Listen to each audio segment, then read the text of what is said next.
شاید شما هم تا الان فکر میکردید که دلیل دعواها و جنگهای اسرائیل و فلسطینی‌ها به 70 سال پیش برمیگرده، در حالی که اینطور نیست. توی این ویدیو میخواهیم در مورد دلایل اصلی و ریشه‌ای اختلافات و جنگهای بین فلسطینی‌ها و اسرائیل که در طول تاریخ وجود داشته صحبت کنیم.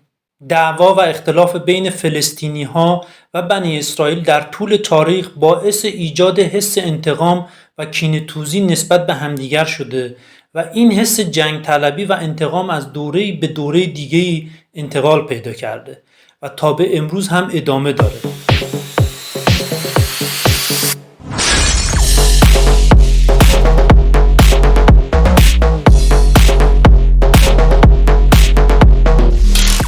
منابع اصلی این ویدیو کتاب مقدس و قرآن هست، اما از منابع دیگری هم استفاده شده که در کپشن میتونین ملاحظه کنید. همونطور که گفتم اختلافات فلسطینی ها با اسرائیلی ها مربوط به 3 سال یا 10 سال یا حتی 70 سال اخیر نبوده، بلکه ریشه تاریخی داره و باید این موضوع رو در دوران‌های مختلف تاریخی با دقت زیادی مطالعه کرد تا بشه به نتیجه رسید. برای روشن‌تر شدن موضوع می‌خواهیم با شما به حدود 3000 سال قبل در سرزمین کنعان برگردیم.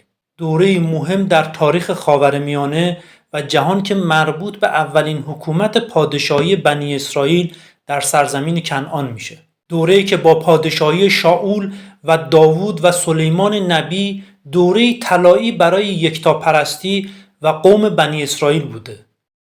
اهمیت این دوران پادشاهی در بنی اسرائیل به اندازه‌ای هست که هم در کتاب مقدس و هم در قرآن به شاول و داوود و سلیمان و وقایع اون زمان با دقت اشاره شده، طوری که در کتاب مقدس گفته شده داوود برگزیده و برکت یافته خدا بوده و در قرآن به عنوان خلیفه خدا بر روی زمین معرفی شده و پیروزی بنی اسرائیل با پادشاهی داوود بر فلسطینی های اون زمان رو به عنوان اراده و خواست خداوند بیان کرده.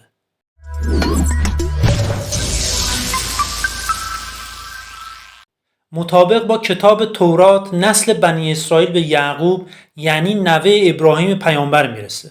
ابراهیم 10مین نفر از نسل سام پسر نوح بود که از منطقه جنوب بین النهرین به سرزمین کنعان مهاجرت کرد و در سرزمین کنعان بر اساس توافق و معامله‌ای بخشی از زمین‌های کنعان رو از ساکنانش میخره و به همراه خانواده و همراهان خودش در اونجا به کشاورزی و دامداری مشغول میشه و بر اساس کتاب مقدس خداوند ابراهیم رو برکت میده و بهش وعده میده که ملت‌های مختلفی از نسل اون به وجود خواهند اومد.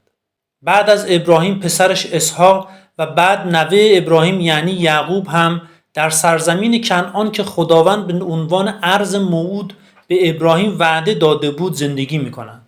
سرزمین کنعان شامل بخش‌های از سرزمین‌های اسرائیل، لبنان، اردن، سوریه و اراضی فلسطین فعلی هستش.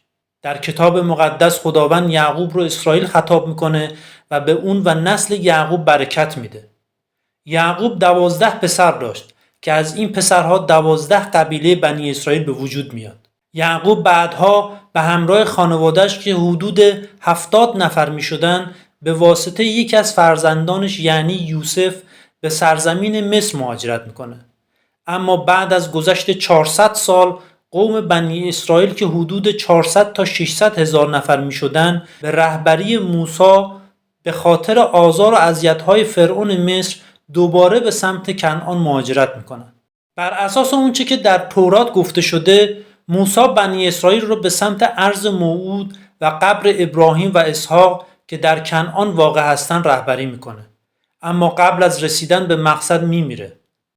در سرزمین کنعان اقوام مختلفی مثل فنیقی ها، اسرائیلی ها، موآب ها، امون ها و فلسطی ها و پادشاهی به نام ادوم زندگی میکردند که در طول تاریخ برخی از این اقوام از بین رفتن و یا به مناطق دیگری کوچ کردند و یا اینکه در اقوام دیگر ادغام شدند. فلسطی‌ها قومی بودند که در زمان ورود بنی اسرائیل به کنعان در قسمت جنوبی کنعان نزدیک سرزمین‌های مصر یعنی حدود سرزمین‌های غزه فعلی و بخشی از سرزمین‌های مصر فعلی زندگی می‌کردند و به اونجا فلسطیه گفته می‌شد. مرزهای فلسطی‌ها در نزدیکی نوار غزه فعلی قرار داشت و 5 شهر غزه، اشکلون، اشداد، اکرون و جت فعلی رو شامل می‌شد. فلسطینی‌های فعلی خودشون رو از نسل فلسطینی‌های عهد باستان می‌دونن و صاحب اصلی سرزمین‌های کنعان. ساکنین سرزمین‌های کنعان بجز قوم بنی اسرائیل بت پرست بودند و هر قومی برای خودش خدایان جداگونه‌ای داشت و به اونها ال یا ایل یعنی خدا میگفتند. با ورود بنی اسرائیل به همراه موسی به سرزمین کنعان یا سرزمین موعود، اختلافات بین ساکنین اون از جمله بنی اسرائیل و فلسطینی‌ها باعث جنگ‌های مختلفی شد که برای نسل‌های متمادی ادامه داشته و حتی تا الان هم ادامه داره. در زمان اولین پادشاه بنی اسرائیل یعنی شاول در حدود 1000 سال قبل از میلاد عیسی مسیح جنگ بین اسرائیلی‌ها و فلسطینی‌های اون زمان شدت گرفت، طوری که از هر دو طرف تعداد زیادی کشته شدند. شاول در منطقه‌ای به نام هبرون در کرانه باختری رود اردن فعلی یعنی الخلیل امروزی در بنی اسرائیل حکومت میکرد. داستان تقابل داوود نبی و جالوت هم در عهد عتیق کتاب مقدس در کتاب اول سموئیل و هم در سوره های بقره و اسری در قرآن و بسیاری از کتب تاریخی از جمله تاریخ طبری بیان شده. اما کتاب مقدس به اون با جزئیات بیشتری پرداخته. در هر دو منبع یعنی کتاب مقدس و قرآن مردمان فلسطینی اون زمان رو به خاطر پرستش بت‌های مختلف کافر خطاب میکنه و قوم بنی اسرائیل رو قوم برگزیده خدا معرفی میکنه. در زمان پادشاهی شاول بر قوم بنی اسرائیل شخصی به نام یسا به همراه فرزندانش در منطقه بیت لحم زندگی میکرد. داوود کوچکترین فرزند یسا بود که در نوجوانی در حال چوپانی بود. طبق اونچه که در عهد عتیق و در کتاب اول سموئیل اومده، خداوند میخواسته جانشینی برای شاول که پادشاه نافرمان و سرکش اسرائیل بود انتخاب کنه. به همین منظور به سموئیل که کاهن معبد بود دستور داد تا به دور از چشم شاول به بیت لحم بره و داوود رو با روغن به پادشاهی اسرائیل تطیین کنه تا در زمانی که خواست خداوند هست به پادشاهی اسرائیل برسه. این داستان در کتاب مقدس اینطور اومده: پس یسا 7 تن از پسرانش را از برابر سموئیل گذرانید. اما سموئیل به یسا گفت خداوند اینها را بر نگزیده است. سپس از یسا پرسید آیا اینها همه پسران تو هستند؟ یسا پاسخ داد کوچکترین پسرم هنوز باقی است، اما اینک او گله را میچراند. سموئیل گفت از پیش بفرست و او را بیاور، زیرا تا او به اینجا نیاید بر سفره نخواهیم نشست. پس از پیش فرستاده او را آوردند. او سرخ رو بود و خوش سیما با چشمانی زیبا. خداوند گفت برخاسته او را مسح کن، زیرا همین است. پس سموئیل روغندان را گرفته او را در میان برادرانش مسح کرد. از آن روز به بعد روح خداوند بر داوود وزیدن گرفت و سموئیل برخاسته به رامه رفت. از داوود در سوره صاد قرآن به عنوان خلیفه خدا بر روی زمین نام برده شده و حتی قضاوت بر مردم به داوود سپرده شده. بعد از مدتها بین اسرائیل و فلسطینی‌ها جنگی شروع میشه. دو لشکر در منطقه به نام ایلاه در برابر هم اردو میزنند. فلسطینی‌ها در یک طرف بر روی کوه اردو زدند و اسرائیلی‌ها هم در طرف دیگری از کوه اردو زدند، طوری که دره‌ای در بین این دو کوه قرار داشت.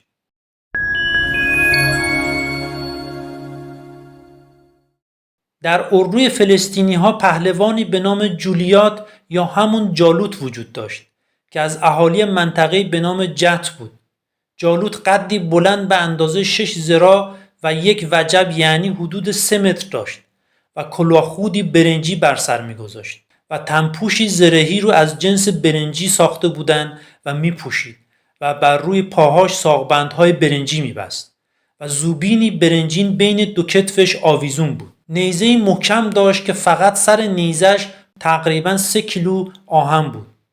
یک نفر هم مسئول نگه داشتن سپر اون بود که همیشه سپرش رو حمل میکرد. جولیات یا همون جالوت در جلوی لشکریان فلسطین ایستاد و خطاب به لشکریان اسرائیل فریاد زد که یک نفر از قوم بنی اسرائیل انتخاب کنند و برای جنگ با او بفرستند. جالوت مطمئن بود که در بنی اسرائیل کسی توان مقابله با اون رو نداره و همچنان نعره کنان بر سر لشکر اسرائیل فریاد میکشید و برای تحقیر بیشتر اسرائیل شرط کرد که اگر در جنگ با پهلوان اسرائیل شکست بخوره و کشته بشه، فلسطینی ها بنده اسرائیلی ها خواهند بود و اگر پهلوان اسرائیل کشته بشه، بنی اسرائیل بنده فلسطینی ها خواهند بود. شاول و همه اسرائیلی ها با شنیدن رجزخوانی پهلوان فلسطینی به وحشت افتادند و ترسیدند، چرا که در لشکر اسرائیل کسی جرأت جنگیدن با پهلوان فلسطینی رو نداشت. بر اساس آنچه که در کتاب مقدس اومده، جالوت 40 روز صبح و شب برای رجزخوانی در مقابل لشکر اسرائیل قرار می گرفت و رقیب می طلبید. شاول با ترغیب سربازان اسرائیلی برای مقابله با جالوت جایزه بزرگی تعیین کرد و گفت به هر کسی که بتونه جالوت پهلوان فلسطینی رو شکست بده، ثروتی بزرگ می بخشه و دختر خودش رو به اون به عنوان زنی میده و خاندان پدرش رو در اسرائیل از پرداخت مالیات معاف میکنه. باز با این حال کسی جرأت رویارویی با جالوت رو نداشت و هیچ اسرائیلی داوطلب جنگ با پهلوان فلسطینی نشد. در اون زمان در سرزمین اسرائیل شخصی به نام یسا 8 پسر داشت و در زمان جنگ شاول با فلسطینی ها پیرمرد و سالخورده بود. به همین خاطر 3 تا از پسرهای خودش رو برای جنگ با فلسطینی ها به لشکر شاول فرستاده بود و کوچکترین فرزند خودش یعنی داوود رو بعضی وقتها برای خدمت به دربار شاول میفرستاد و معمولاً داوود بین دربار شاول و خانه پدرش در رفت و آمد بود. داوود با اینکه کوچکترین فرزند یسا بود، همیشه به عنوان چوپان با گله گوسفندها به دشت و صحرا میرفت و کلاً آدم پردل و جرأت و نترسی بود و به خاطر اینکه توسط سموئیل نبی با روغن مقدس تطهین شده بود، روح خدا همیشه با اون همراه بود. یک روز یسا به پسرش داوود گفت که مقداری نان و غذا برای برادرانش که در اردوگاه اسرائیل بودن ببره. همچنین 10 تکه پنیر هم داد تا به فرمانده لشکر اسرائیل بده و از سلامتی 3 فرزندش برای یسا خبر ببره. داوود صبح اول وقت گله گوسفندان رو به چوپان دیگه میسپره و طبق فرمان یسا آذوقه رو بر میداره و به سمت اردوگاه اسرائیل حرکت میکنه. داوود وقتی که به اردوگاه رسید، لشکریان در حال آماده شدن برای جنگ بودند. لشکر اسرائیلی ها و لشکر فلسطینی ها در برابر هم صف بندی کرده بودند.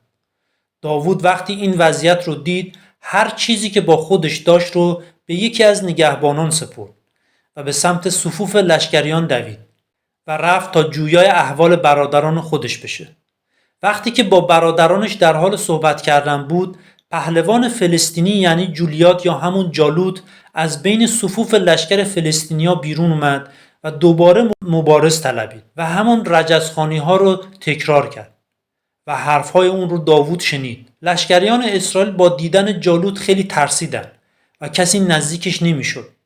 بهت و ترس لشکر اسرائیل رو فرا گرفته بود و داوود ناامیدی رو در چهره سربازان اسرائیلی میدید و به همین خاطر داوود از سربازانی که در کنارش ایستاده بودن پرسید برای مردی که این فلسطینی رو بکشه و این رسوایی رو از سر اسرائیل برداره چه خواهد شد؟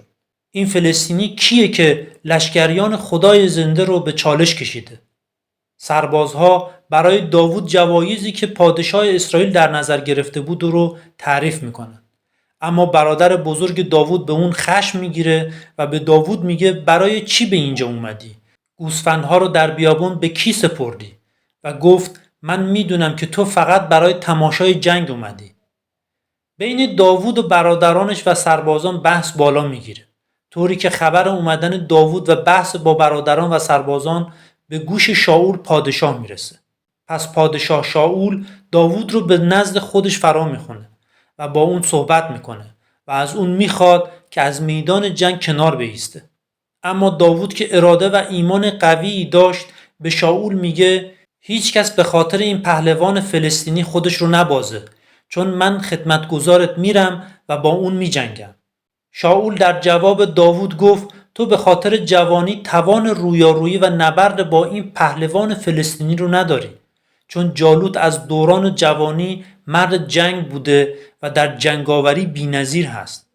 در کتاب مقدس در مورد جواب داوود به شاول این چنین گفته شده: کار خدمتگزارت چوپانی گله پدرش بوده است. هرگاه شیر یا خرسی اومده و بره‌ای را از گله روبوده، من از پیش رفتم و ضربتی بر آن وارد کردم. بره را از دهانش رهانیدم و اگر بر ضد من برخاسته، ریشش را گرفته و آن را زده و کشتم.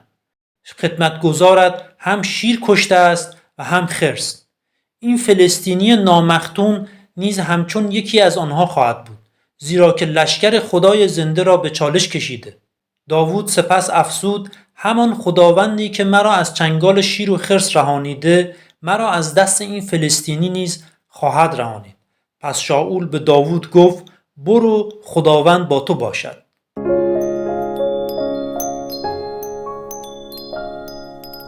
شاول که شجاعت و دلیری داوود رو دیده بود، کلاهخود برنجی و تنپوشی از زره و شمشیر خودش رو به داوود میده تا به جنگ با جالوت بره. اما این لوازم جنگی برای داوود خیلی سنگین بود و داوود به اونها عادت نداشت. پس از تن در آوردش و چوب دستی خودش رو برداشت و 5 سنگ هم در کیسه چوپانی خودش گذاشت و فلاخونش یا همون قلاب سنگ امروزی که ما بهش میگیم رو برداشت و به سمت پهلوان فلسطینی حرکت کرد و در مقابل جالوت ایستاد. جالوت که روزهای مختلف منتظر این بود تا از لشکر اسرائیل پهلوانی همقد و قامت خودش بیرون بیاد، از فرستادن و دیدن داوود که نوجوانی بیش نبود ناراحت میشه و رو به داوود گفت که من مگه سگ هستم که با چوب دستی در مقابل من ایستاده ای؟ و شروع کرد به نام خدایان و فلسطینی ها داوود رو لعنت کرد و به داوود گفت که گوشت تن تو را به مرغان هوا و جانوران صحرا می سپارم. طبق کتاب مقدس داوود گفت تو با شمشیر و نیزه و زوبین نزد من میایی، اما من به نام خداوند لشکرها، خدای سپاهیان اسرائیل که او را به چالش کشیده ای، نزد تو آمدم. امروز خداوند تو را به دست من تسلیم خواهد کرد و من تو را زده سرت را از تن جدا خواهم و لاشه های لشکر فلسطینیان را امروز به مرغان هوا و وحوش زمین خواهم داد تا تمامی جهان بدانند که در اسرائیل خدایی هست و تمامی این جماعت خواهند دانست که خداوند به شمشیر و نیزه نجات نمی‌دهد، زیرا نبرد از آن خداوند است و او شما را به دست ما خواهد داد. این حرفهای داوود باعث عصبانیت بیشتر جالوت شد، طوری که به سمت داوود با عصبانیت حمله کرد. در مورد جنگ داوود و جالوت در کتب تاریخی نقل‌های مختلفی وجود داره، اما در کتاب مقدس که معتبرترین منبع این واقعه هست گفته شده در میدان نبرد هنگامی که جالوت پهلوان فلسطینی به سمت داوود حمله کرد، داوود چوپان با استفاده از فلاخون یا همون قلاب سنگ خودش سنگی به سمت جالوت پرتاب میکنه و این نشانه‌گیری به حدی دقیق و بی‌نقص بود که در عین اینکه جالوت کلاهخود بر سر گذاشته بود، اما سنگ به پیشانی جالوت فرو میره و باعث میشه تا به زمین بیفته. داوود که دید جالوت بر زمین افتاده، به سرعت به سمت جالوت میره و تا قبل از اینکه جالوت فرصتی پیدا بکنه با شمشیر خود جالوت سر از تنش جدا میکنه. در قرآن در سوره بقره در مورد پیروزی بنی اسرائیل بر فلسطینی ها اینطور بیان شده: پس آنان را به اذن خدا شکست دادند و داوود جالوت را کشت و خداوند به او پادشاهی و حکمت ارزانی داشت و از آنچه میخواست به او آموخت و اگر خداوند برخی از مردم را به وسیله برخی دیگر دفع نمی‌کرد، قطعاً زمین تباه می‌گردید، ولی خداوند نسبت به جهانیان تفضل دارد.